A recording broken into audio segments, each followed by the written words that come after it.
आणि मग सगळ्या तालुक्यामधून घराघरामधून जे लोक मला 10-15 हजार लोक येऊन भेटले असतील, ह्या सगळ्यांचा आक्रोश हाच आहे की आम्ही मतदान दिलं आणि ते गेलं कुठं.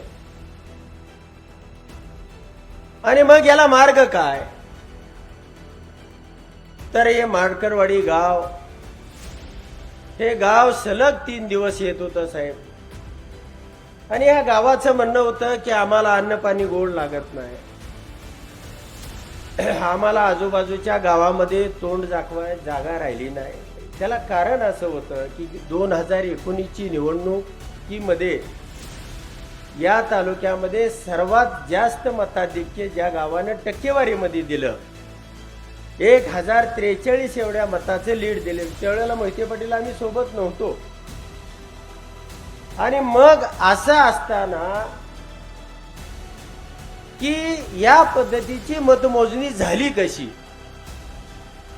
म्हणून मी ज्या वेळेला साहेब या लोकांनी हा निर्णय घेतला की म्हणले आम्हाला काय मार्ग दाखवू शकाल तुम्ही, आमचा आम्ही पत्रिका छापतो, आमचा आम्ही ती ही करतो.